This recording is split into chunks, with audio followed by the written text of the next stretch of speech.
Smack, heroine, चिट्टा, क्या इस नशे को छोड़ा जा सकता है? ये नशे बहुत ही गंदे नशे होते हैं। इनका असर बहुत जल्दी चालू होता है। जब इंजेक्शन लगाते हैं या नाक के थ्रू सूंघ कर लेते हैं इस नशे को, तो केवल 15 से 20 सेकंड में इसका असर चालू होने लग जाता है। पर इसका असर ख़त्म भी बहुत जल्दी होता है। 3 से 4 घंटे के अंदर मैक्सिमम इसका असर ख़त्म होने लग जाता है। जैसे इसका असर ख़त्म होता है तब इतने गंदे विड्रॉल सिम्टम्स आते हैं, किसी स्किन के बाल खड़े होने लग जाते हैं, पानी आता है नाक मुंह से और दर्द होते हैं, जिस कारण से नशा करने वाले इंसान को दोबारा नशा करने की ज़रूरत महसूस होती है। उसकी मजबूरी बन जाती है कि वो दोबारा नशा ले। जैसे वो दोबारा नशा करने के लिए जाता है तो उसका सारा टाइम इसी चीज़ में बीत जाता है कि वो दोबारा नशा कहाँ से खरीदे, उसके लिए पैसे कहाँ से जुटाए। वो अपनी पारिवारिक जो जिम्मेदारियाँ होती हैं उनको बिल्कुल नहीं निभा पाता। पैसे ऐसे पानी की तरह बह जाते हैं और इस कारण से उसकी ज़िंदगी और उसके परिवार की ज़िंदगी बिल्कुल बर्बाद हो जाती है।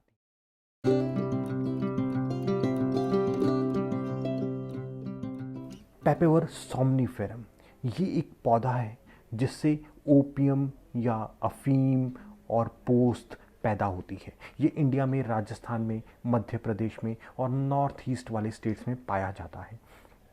इस प्लांट से जो ओपियम निकलती है, इसके कुछ मेडिसिनल फ़ायदे हैं। ये बहुत पोटेंट पेन किलर्स होते हैं। इनको जैसे कि कैंसर के मरीज़ों में या और कोई जिसे किसी की सर्जरी हुई है उसमें, तो इसके इंजेक्शन को लगा दिया जाए तो पेन रुक जाता है, इसलिए बहुत बढ़िया चीज़ है। लेकिन इसे नशे के रूप में इस्तेमाल किया जाता है। इसको नशा करने वाले जो लोग होते हैं वो दो प्रकार के होते हैं। एक होते हैं लेबर क्लास लोग, जैसे कि ट्रक ड्राइवर हैं, जैसे कि खेती करने वाले लोग हैं। तो वो इस नशे को लेते हैं, अफ़ीम को और पोस्त को मुंह के द्वारा लेते हैं। अफ़ीम ब्राउन कलर की होती है और पोस्त जो है हल्के से ब्राउन, वाइटिश ब्राउन कलर की होती है। अफ़ीम प्योर होती है, पोस्त उसका इम्प्योर फॉर्म होता है। वो इसको लेते हैं, पोस्त को दूध के साथ, और अफ़ीम को ऐसे ही लेते हैं। तो इसको लेते हैं और उसके बाद सारा दिन काम करते रहते हैं, मेहनत करते हैं, रात को थक कर सो जाते हैं, अगले दिन दोबारा से नशा लेते हैं। तो ये जो अफ़ीम, पोस्त, ओपियम है, ये उनके काम करने में, उनके परिवार में कोई ज़्यादा बाधा नहीं डालती है। इस वजह से इस नशे से ज़्यादा प्रॉब्लम्स नहीं पैदा होती थी। अब हम बात करेंगे दूसरे प्रकार के लोगों की जो इस नशे का इस्तेमाल करते हैं। ये होती है यंग पॉपुलेशन, कॉलेज जाने वाली पॉपुलेशन, युवा पीढ़ी। तो वो लोग, ये लोग अफ़ीम का इस्तेमाल नहीं करते। ये लोग इस्तेमाल करते हैं हीरोइन का, ये स्मैक का, चिट्टे का। हीरोइन क्या होती है? हीरोइन एक सफ़ेद पाउडर होता है जो पानी में घुल जाता है। उसे पानी में घोलकर इंजेक्शन में भरकर लगाया जाता है। इंजेक्शन ज़्यादातर हाथ में, यहाँ पर या यहाँ बाजू में लगाया जाता है। इसका असर तुरंत चालू होता है, 5-10 सेकंड के अंदर ही ब्रेन में पहुंच जाता है, खून में पहुंच जाता है और तुरंत असर चालू होता है। धीरे धीरे जब यहाँ पर गांठें बन जाती हैं तो इंसान को वो इंजेक्शन या तो यहाँ पर लगाना पड़ता है या फिर जांघों में लगाना पड़ता है और बहुत सी साइड्स पे लगाना पड़ता है। तो ये एक माध्यम होता है इसको लेने का। दूसरा माध्यम होता है कि इसमें थोड़े से केमिकल मिला दिए जाए, इसको थोड़ा सा इम्प्योर कर दिया जाए तो वो स्मैक बन जाती है। ये ब्राउन कलर की होती है, भूरे रंग की होती है। ये ऑयल सॉल्युबल होती है, ये पानी में नहीं घुलती, तेल में घुलती है। तो इसको टिन फॉयल के ऊपर ऐसे लाइनों के रूप में बना लिया जाता है। लाइनों के रूप में बना के नीचे से जो आग लगाकर उसके फ्यूम्स लिए जाते हैं, उसके जो धुआं होता है उसको लिया जाता है। इसको कहते हैं चेजिंग द ड्रैगन। या फिर उन लाइनों को अगर डायरेक्टली नाक से स्नॉट खींच लिया जाए तो उसे कहते हैं स्नॉटिंग करना। तो ये 3 तरीके होते हैं इसको लेने के।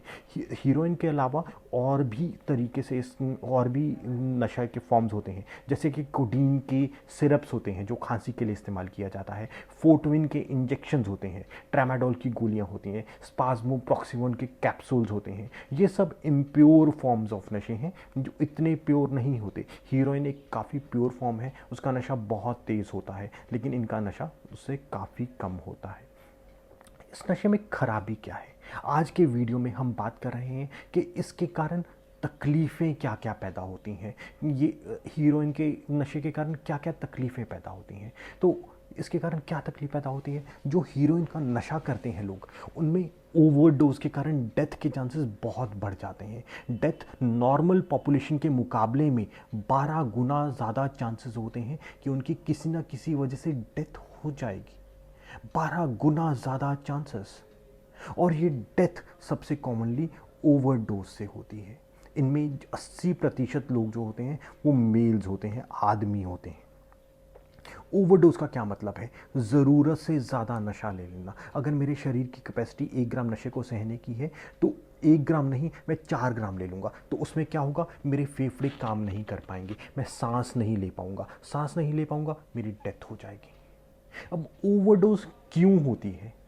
गौरतलब करें कि इस नशे में एक स्पेसिफिक प्रॉपर्टी होती है, टॉलरेंस, कि ये हमारी बॉडी इसको टॉलरेट करने लग जाती है। अगर मैं पहले 1 ग्राम नशा लेता था, वो मुझे बहुत अच्छा लगता था, उससे टॉप ऑफ द वर्ल्ड लगता था, तो 10 दिन बाद या 1 महीने बाद वो नशा मेरे लिए कम पड़ने लग जाएगा। मेरे को 1 ग्राम से ज़्यादा नशे की ज़रूरत पड़ेगी, मुझे 2 ग्राम करना पड़ेगा। धीरे धीरे 6 महीनों में मैं 4 ग्राम पे पहुंच जाऊंगा। इसी कारण आप देखेंगे कि जो लोग नशा बहुत समय से कर रहे होते हैं, हीरोइन के इंजेक्शन बहुत समय से लगा रहे होते हैं, वो कई इंजेक्शन लगा लेते हैं लेकिन उन्हें असर ही नहीं होता।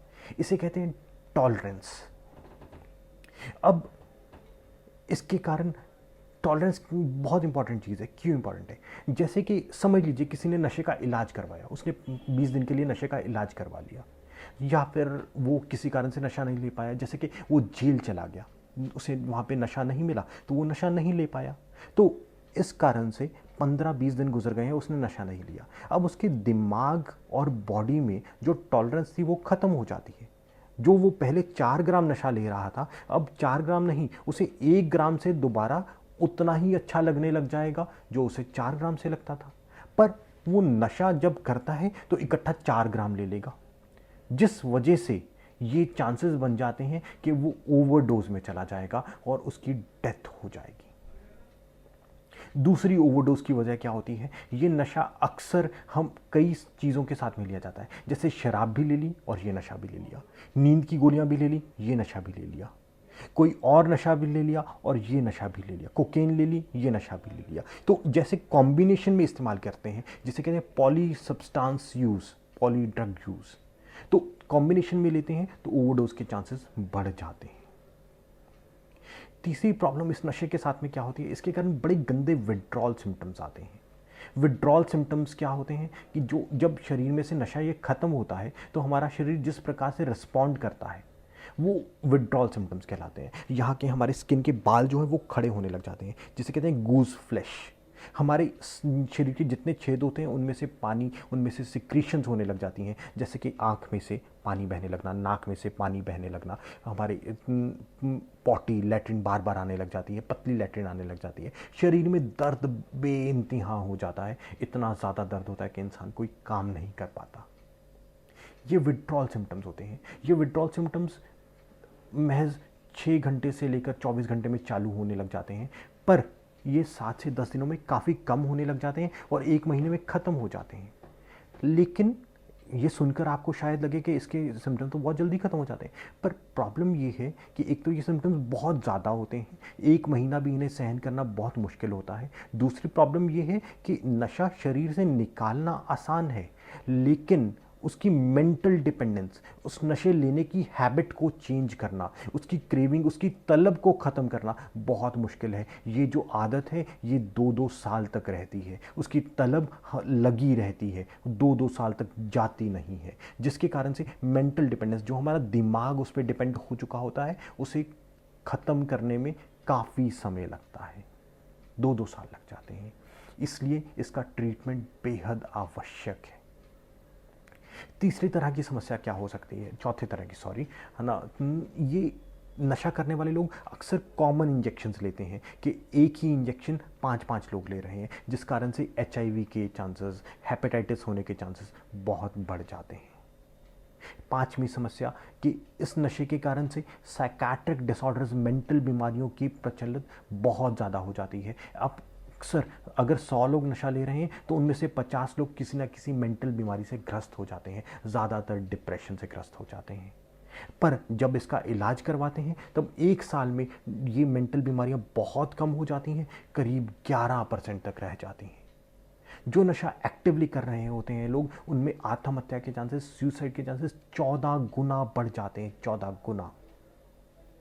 तो इसके कारण एक और दिक्कत होती है, तकलीफ़ होती है इस नशे के कारण कि परिवार को ये बर्बाद कर देता है। इंसान ज़्यादातर समय अपना, मैंने जो पहले भी बताया था, कि नशा लेने में निकाल देता है। या तो वो नशा उस समय ले रहा होता है, या नशा लेने के लिए पैसे का अरेंजमेंट कर रहा होता है, या चोरी कर रहा होता है, चीज़ों को बेच रहा होता है, अपने फैमिली वालों से लड़ रहा होता है, या नशे के इफ़ेक्ट में पड़ा होता है। तो वो सारा समय नशे के अंदर ही निकाल देता है और अपनी ज़िंदगी में किसी भी और काम को भूल जाता है। वो अपनी पारिवारिक जिम्मेदारियों को भूल जाता है, जिस कारण से नशा ही उसकी ज़िंदगी में एक चीज़ बच जाती है, जिस कारण से परिवार बर्बाद हो जाता है।